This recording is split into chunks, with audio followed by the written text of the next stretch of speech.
નમસ્કાર, સ્વાગત છે આપનું સફર વિથ જોશીસના નવા વ્લોગમાં. અત્યારે જુનાગઢમાં આપણે આવ્યા છીએ ઉપરકોટ ફોર્ટ જોવા માટે.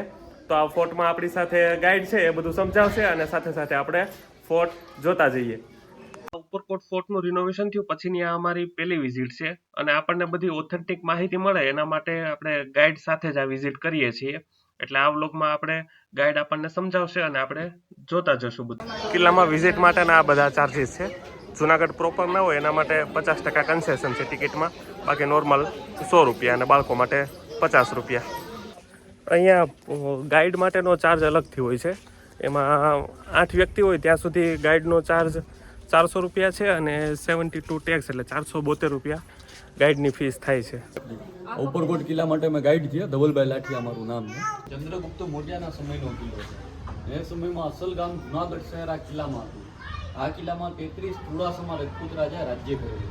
33 ચુડાસમા રજપૂત રાજાનું સિમ્બોલ જુઓ તમે ઉપર જોવા મળશે. રાઉન્ડમાં ઢાલ જોવા મળશે. રજપૂત રાજાઓનો સિમ્બોલ છે. આ દરવાજાને કહેવાય તોરણ દરવાજો. ત્યાં 900 વર્ષ પહેલાંનો ગેટ છે. આજથી 900 વર્ષ પહેલાં જે ગુજરાત પાટણના રાજા, એમનું નામ હતું સિદ્ધરાજ જયસિંહ. આ કિલ્લાની મહારાણી એટલે કે રાણક દેવી. એ રાણક દેવીને લેવા માટે 12 વર્ષ લડાઈ ચાલેલી. ત્યારે 12 વર્ષ આ કિલ્લાના દરવાજા બંધ હતા. અંદર આપણને અનાજના ઉઠાડ જોવા મળશે. એમાં 12 વર્ષનું ખાવાનું આ કિલ્લામાં હતું. 12મે વર્ષે અનાજ ખાલી થઈ જાય કે રાજાના સગા બે ભાણેજોને મોકલે.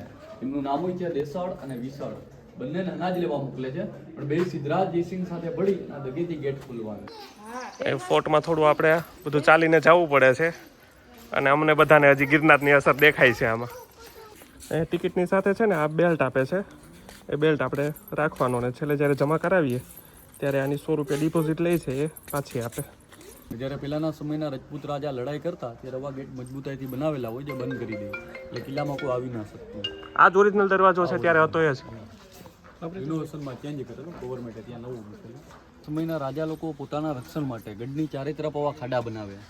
કારણ કે લડાઈ વખતે જે કિલ્લાના ગેટ હોય બંધ હોય, પાછળ કિલ્લાની દિવાલ છે, કોઈ પણ દુશ્મન દિવાલ પાર કરીને આવે સીધો ખાડામાં પડી જાય. આ ખાડાની નીચે કાદવ કીચડ, ઝેરી જનાવર, મગરમચ્છ હોય. દુશ્મન જેવો કિલ્લો પાર કરીને આવે સીધો આમાં પડે, અહીંયા લગી આવી ના શકે. એ લોખંડની બનેલી છે, કલર કરેલો કાટ ના લાગે.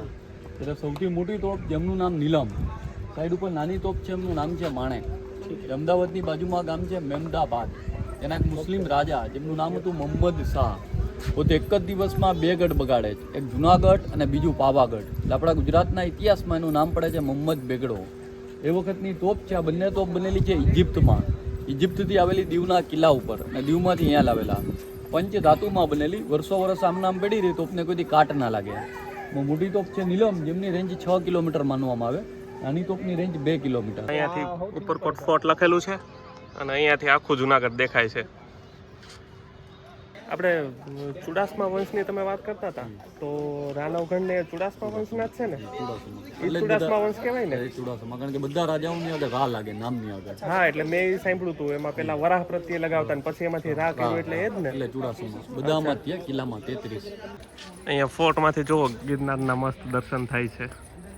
જગ્યા ઉપર ઉભા છે અમને રાણક દેવી રાત ખેંગારનો મહેલ કહેવાય. જે વખતે ઉપરની સાઈડ એક માળ તો સોલ રૂમ, જે રાજા રાણીને રહેવા માટે, એ મોહમ્મદ બેગડાએ તોડી નાખેલું. અત્યારે આપણે ઉપર જશું તે રાજસભા પણ છે, જે રાજાઓનો દરબાર લાગતો. આ જમીનની નીચે જે આપણે જોઈએ છીએ ઘોડાઓના તબેલા છે.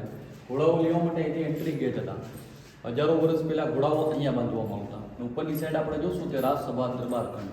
પાછળની સાઈડ રૂમ જેવું છે. એ પહેલાના સમયની જે અત્યારે ગવર્મેન્ટે જરા કિલ્લાનું રિપેરિંગ કામ કરેલું, ત્યારે કિલ્લામાંથી જે પથ્થરો, મટકા, અવશેષો મળેલા છે તે રૂમની અંદર રાખીને બંધ કરેલું. રિપેરિંગ વખતે મળેલા એ બધા અવશેષો આમાં રાખેલા. એ જોવા નથી દેતા એ અવશેષો? બંધ. ઓકે. તોપના અવશેષો છે, પછી ત્યારની આ કોતરણી બધી સ્તંભમાન છે બધી લગાવેલી હોય એના અવશેષો અહીંયા આ રીતે રક્ષિત કરીને રાખેલા છે. રાણક દેવીનો મહેલ કહેવાય. આ કિલ્લાની મશહૂર મહારાણી રાણક દેવી, જે 900 વર્ષ પહેલાં એ દીકરીનો જન્મ કચ્છમાં થયેલો. કચ્છના રાજા જેમનું નામ હતું દેવરાજ ઠાકોર. પણ પહેલાંના સમયમાં રિવાજ હતો કે દીકરા દીકરીનો જન્મ થાય એટલે જ્યોતિષ બોલાવતા બ્રાહ્મણ મહારાજ. બ્રાહ્મણ મહારાજોએ કીધેલું કે આ દીકરી જ્યાં જ્યાં જશે કુળનો નાશ કરશે, કુળ નાસી છે. રાજાને કહે છે તમારે રાખશો તો રાજ્યનું ધનોત્પનોત જતું રહેશે, પણ આ દીકરી જો મોટી થશે તો ગુજરાતમાં જય જયકાર થશે. રાણક દેવીને ફેંકી દઈ છે કચ્છના રણમાં. રણની અંદરથી મળે છે કુંભાર ભગતને, એટલે એનું નામ રાણક પડે છે. જેથી 15 કિલોમીટર દૂર રાજકોટ હાઈવે ઉપર નાનું ગામડું છે જેમનું નામ છે મજેવડી. ત્યાં રાણકદેવી મોટી થાય છે. રાણકદેવી જ્યારે મોટી થાય જે વખતે આપણા ગુજરાતની રાજધાની સિદ્ધપુર પાટણ હતી 900 વર્ષ પહેલાં. ત્યાંના રાજા સિદ્ધરાજ જયસિંહ સોલંકી, ત્યાં સોલંકી રજપૂત, અહીંયા ચુડાસમા, પણ બેને બાપે માર્યું વેર હતું. એ સમયમાં શું છે કે રાણકદેવી અને જ્યારે મોટી થાય છે ત્યારે ગુજરાતના રાજા સિદ્ધરાજ માટે કન્યા શોધતા હોય રાજના બારો. સિદ્ધરાજ જયસિંહ ને રાણકદેવી પસંદ આવે છે ને એમની સાથે લગ્ન કરવા હોય છે, પણ રાણકદેવીના લગ્ન થાય છે રાખેંગાર સાથે, અને એ વાતનો બદલો લેવા માટે સિદ્ધરાજ જયસિંહ જુનાગઢ પર આક્રમણ કરે છે અને 12 વર્ષ સુધી યુદ્ધ ચાલે છે. રાણકદેવીના બે રાજકુંવર મારી નાખે સિદ્ધરાજ કે રાણકદેવી ગિરનાર સામું જુએ, પહાડ એને હસતો ચમકતો લાગે ત્યારે દુઆ માંગી છે કે ઊંચો ગઢ ગિરનાર વાદળથી વાતો કરે પણ મરતા માં રાખેંગાર. કે રાણકદેવી રંડાપો તો ખરડી ખાંગો કેમ ના થયો. એ કાઠિયાવાડી દુઓ છે. દુઆમાં શું કીધેલું કે રોજ તારી જે પૂજા કરતો, રોજ ત્યાં દર્શને આવતો, વંશ મરી ગયો તું હસે છે ત્યારે ગિરનાર પડવા મળે છે. શિલાઓ નીચે પડે છે ત્યારે હજારો માણસો એના પગે પડે. કે રાણકદેવી પોતાના હાથે ગિરનારને રોકે છે. હજી પણ તમે જ્યારે ગિરનાર જોશો 2300 પગથિયા, જમણી સાઈડ ઉપર લટકેલો પથ્થર છે. એ પથ્થર ઉપર લખેલું રાણકદેવી રાજગાદી રાખતા, જેને રાજ સિંહાસન કહેવાય. પણ જ્યારે મોહમ્મદ બિગડાનું રાજ આવેલું છે, મહેલ તોડીને મસ્જિદ બનાવેલી, આખી ડિઝાઇન બનાવેલી, જંગલનો ભાગ જોવા મળે છે જેને મુસ્લિમ ધર્મમાં મહેરાબ કહી, જેની સામે નમાજ પઢાય. અત્યારે આરતી કે નમાજ કશું થતું નથી. ત્યાં મનાઈ થયેલી 9 નવેમ્બર 1947. 9મી નવેમ્બર એ માટે કે આપણો દેશ 15મી ઓગસ્ટે આઝાદ થઈ જાય 1947. તો 15 ઓગસ્ટ જુનાગઢની અંદર નવાબ હતા, મુસ્લિમ રાજા, પોતાનું અલગ ગેઝેટ બહાર પાડેલું. મારે જુનાગઢને ભારતમાં નથી રાખવું, પાકિસ્તાનમાં જોઈન્ટ કરવું. ત્યારે સરદાર વલ્લભભાઈ પટેલ, એને આપણે લોહ પુરુષ કહીએ, નાની એવી સેના બનાવેલી જેનું નામ આપેલું આરજી હુકુમત. આરજી હુકુમતની સેનાએ જુનાગઢ નવાબને હેરાન કરે છે. ત્યારે 24 ઓક્ટોબર 1947 દશેરાનો દિવસ હતો. કારણ કે જુનાગઢ નવાબ બહુ અમીર હતા, પર્સનલ પ્લેન, પર્સનલ ટ્રેન, બધી સુવિધા. 24 ઓક્ટોબર 1947 પોતાનું પર્સનલ પ્લેન લઈ અને પાકિસ્તાન ભાગી જાય છે. એક લોક કહેવત પણ છે કે જ્યારે પાકિસ્તાન જતા હતા ત્યારે કૂતરા લઈને જાય અને બેગમને ભૂલી જાય છે. એને સરદાર પટેલ પાછળથી મોકલે, એટલે બધા 24 ઓક્ટોબરે જતા રહી છે. ત્યારથી લઈ 9 નવેમ્બર લગી જુનાગઢની સત્તા, જે આપણે નામ સાંભળેલું હોય બેનઝીર ભૂટ્ટો પાકિસ્તાન, એમના દાદાનું નામ હતું શાહનવાજ ભૂટ્ટો, જે જુનાગઢના વઝીર હતા, દિવાન. એના હાથમાં સત્તા આવે એ પણ સંભાળી નથી શકતા. 9મી નવેમ્બરે બધું ભારત સરકારને સોંપી અને પાકિસ્તાન જતા રહે. એ જુનાગઢનો આઝાદ દિવસ છે 9મી નવેમ્બર, એને આરજી હુકુમત દિવસ કહેવાય છે. ઉપરકોટ કિલ્લાનું લગભગ 3 વર્ષ સુધી રિનોવેશન ચાલ્યું હતું. તો અહીંયા જો એનો ફોટો આપેલો છે, રિનોવેશન પહેલા, રિનોવેશન દરમિયાન અને રિનોવેશન પછી અત્યારે કઈ સિચ્યુએશનમાં ફોર્ટ છે એ. છુપા રસ્તાઓ પણ જે ગવર્મેન્ટે જ્યારે રિનોવેશન કર્યું ત્યારે કોઈ રસ્તો નહીં મળેલો, એટલે ગવર્મેન્ટ આને બંધ કરી દીધું. રિનોવેશન વખતે આ બધા અવશેષો મળેલા.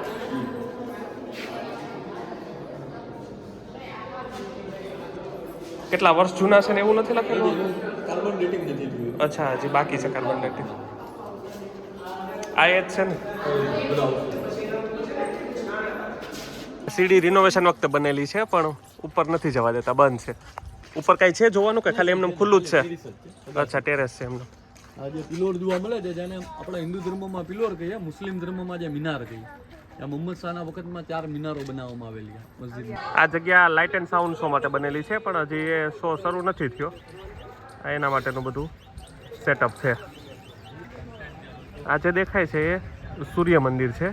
પહેલાંના રજપૂત રાજાઓ સૂર્યદેવની પૂજા કરતા, એના માટે આ બનાવેલું છે. રાણકદેવીનો મહેલ જોઈએ અને હવે આપણે આગળ જઈએ છીએ અડીકડી વાવ, નવઘણ કૂવો અને અનાજના કોઠારને એ બધું જોવા માટે. જોવા મળે છે જેમને કહેવામાં આવે છે ભગવાન બુદ્ધની ગુફા. 2500 વર્ષ જૂની ગુફા છે કે જ્યારે સમ્રાટ અશોક કલિંગ ઓડિશાનો નાશ કરી ગામોગામ દેશો દેશ બૌદ્ધ ધર્મ ફેલાવા નીકળેલો.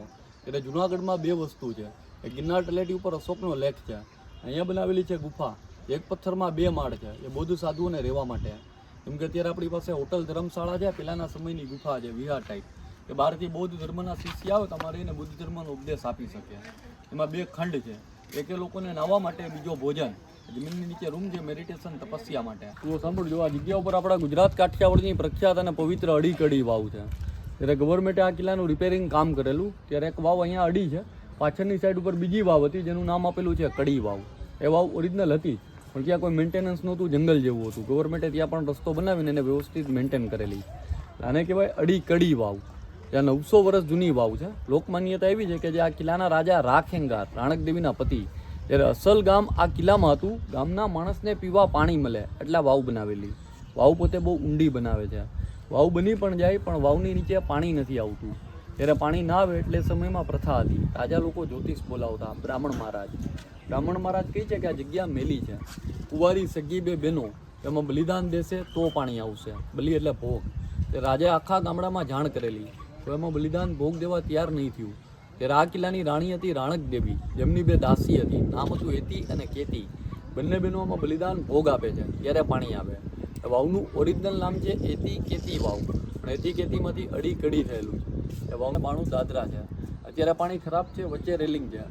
અડી કડી વાવ બે અલગ અલગ છે. સામે પેલી બાજુ આપણે જોઈએ અડી વાવ હતી અને અહીંયા કડી વાવ છે. અહીંયા જો આમ અંદર પગથિયા ઉતરાય ને એવું આ વાવમાં નથી, પેલી વાવમાં છે. આપણે પગથિયા ઉતરીને નીચે સુધી જઈ શકીએ એવું છે. અહીંયા ફોર્ટમાં રિનોવેશન થયું પછી અહીંયા સરસ મજાનું કાફે એરિયા બની ગયું છે. સારું છે, હવે બધી એમ્યુનિટીઝ મળી રહી છે આપણને. અહીંયા કોલ્ડ ડ્રિંક્સ પછી સ્નેક્સ બધું સારું મળી રહે અને ટોયલેટ પણ છે. ટોયલેટ એકદમ ક્લીન છે અને સરસ બધી સુવિધા સારી કરી નાખી છે. હવે ટિકિટ લે છે પણ એની સાથે ફેસિલિટી બધી પૂરતી મળી રહી છે. આપણે અડીવાવ જોઈએ ને અહીંયા નવઘણ કુવા પાસે આવ્યા છીએ. ગામના રજપૂત રાજાએ કૂવો બનાવેલો છે. જે સમયમાં કોઈ મશીનરી નહોતી, સિંગલ પહાડમાં કૂવો બનાવેલો છે. અને તમે કૂવા દરેક જગ્યા ઉપર જુઓ પણ ગોલ હોય, આખો ચોરસ છે. બીજું કૂવાની નીચે ના જવાય, પણ આ કૂવાને નીચે જવા માટે પગથિયા છે. પાછળથી એના સ્ટેપ છે 250 પગથિયા. આ કૂવાને બનાવતા 24 વર્ષ લાગે છે. 200 ફૂટ જેટલી ઊંડાઈ, 50 ફૂટ પાણી, 250 પગથિયા. ઉપર જે આપણને ડિઝાઇન જોવા મળે, બળદોથી પાણી ખેંચવામાં આવતું, ચામડાનો કોસ ચાલતો. આપણા જે ગુજરાત કાઠિયાવાડમાં કહેવત હતી કે અડી કડી વાવ નવઘણ કૂવો, નો જુએ તે જીવતો મૂવો. અહીંયા નવઘણ કૂવામાં પગથિયા છે છેક સુધી. અહીંયા આપણે જઈ શકાય. 250 પગથિયા છે, પણ નીચે બહુ અંધારું ને એવું બધું છે. અને અમારે હજી ગિરનારનો થાક છે એટલે પગથિયા ઉતરવાની કોઈ પોઝિશન નથી, એટલે અહીંયા બહારથી જોઈ લઈએ છીએ. નવઘણ કૂવો જોઈને હવે આપણે અનાજના ભંડાર છે આ તરફ, એ બાજુ જઈએ છીએ. કોઠાર એટલે ભંડાર. જે મેં તમને મહેલમાં સમજાવ્યું હતું, 12 વર્ષ જે લડાઈ ચાલી હતી ત્યારે અનાજ આમાં રાખેલું. અનાજ રાખવા માટે દેશી સિસ્ટમ હોય. જમીનમાં સૌથી પહેલાં રાખ, પછી લીમડાના પાન, ઉપર કાળા પથ્થરની દિવાલ બનાવ્યા, જેમની ઉપર ત્રાંબાના ઢાંકણા હોય, ઉપર બગીચા જેવો શેપ આપ્યા. બહારથી દુશ્મન આવે અને બગીચો લાગે, અનાજનો ખ્યાલ ના આવે. અનાજ જોતું હોય તો આપણે મહેલમાં જેમ ગુપ્ત રસ્તાઓ જોયા હતા, તો રસ્તાનો ઉપયોગ કરી અનાજ લઈ શકતા. એમાં સૌથી મોટો કોઠાર છે જે જુવાર માટે છે. કારણ કે એ સમયમાં ગુજરાતમાં જુવારનું વાવેતર જાજુ હતું. પહેલાંની ઊંડાઈ 100 ફૂટ હતી. હજારો વર્ષથી આ બધું ભૂરાઈ ગયું. ટોટલ 13 કોઠાર છે. ગવર્મેન્ટે રિનોવેશનમાં ઉપર કાચ મૂકેલા છે. પહેલાં ખાલી ખાડા હતા. પાણીનું તળાવ છે. આ તળાવને કહેવાય છે નવાબી તળાવ. નવાબે બનાવેલું છે. ટોટલ 12 તળાવ છે. ઓવરફ્લોના હિસાબે આપણને 2 તળાવ જોવા મળે, 2 આ સાઈડ 2 પાછળ. આની દિવાલની પાછળ 8 તળાવ છે સાહેબ, નાના. આ તળાવનું પાણી 3 ડેમોમાંથી પાણી લઈ આવે છે. જે સૌથી છેલ્લો પહાડ છે, જેમનું નામ છે દાતાર પહાડ. એમની નીચે ડેમ આવેલો છે વિલિંગ્ટન ડેમ. બીજો Hasnapur dam, Anandpur dam. Pipeline મારફતે પાણી અહીંયા આવે છે. અહીંયા સ્ટોર થાય, પછી અહીંથી વાલ ખોલે એટલે જુનાગઢને પાણી જતું રહે. એ જુનાગઢની આજુબાજુના જે મેઇન વિસ્તારો છે, હજી પણ પાણી અહીંથી જાય છે. કોઈ મોટરની જરૂર નથી. એ નવાબી સામ્રાજ્યની સિસ્ટમ છે, 200 વર્ષ જૂની. એટલે મ્યુનિસિપાલિટી અત્યારે જે પાણી આપે એ આ જ પાણી જાય છે જુનાગઢને. અત્યારે જે નીચે તમે પાઇપલાઇનો જુઓ છો, આખા સિટીમાં જે મૂકી છે, આખા ટોટલી જે નવા એરિયા બને એમાં પણ હવે અહીંથી જશે. અહીંયાથી આ એક્ઝિટ માટેના પગથિયા છે. પ્યુરિફાયર પ્લાન્ટ છે અહીંયા સામે, એ જોવા જઈએ છીએ આપણે તળાવની આગળની સાઈડમાં. આ જે દેખાય છે એ તળાવમાંથી વોટર પ્યુરિફાય કરવાની એ વખતની નવાબ વખતની આખી સિસ્ટમ છે. અત્યારે તો આ આખી બંધ છે, પણ હજુ જો એના અવશેષ છે. અહીંયા આ રીતે આખું પાણી પ્યુરિફાય થઈ અને શહેરમાં પહોંચાડતા. કિલ્લાની આ તરફ પણ એક તોપ છે, કડાતાલ તોપ, અને અહીંયાથી આ તરફનું જુનાગઢ શહેર દેખાય છે. આપણી ઉપરકોટ ફોર્ટની વિઝિટ પૂરી થઈ છે. આ ધવલભાઈ પ્રજાપતિ આપણા ગાઈડ હતા. એણે બહુ જ સરસ માહિતી આપી છે અને આખું બધું ડિટેલમાં સમજાવ્યું છે. Thank you Dhavalbhai. અને આ સાથે આપણો ઉપરકોટનો વિડીયો પણ અહીંયા પૂરો કરીએ છીએ. જોતા રહેજો સફર વિથ જોશીસના વિડીયો. મળીશું નવા વ્લોગમાં. ત્યાં સુધી હર હર મહાદેવ.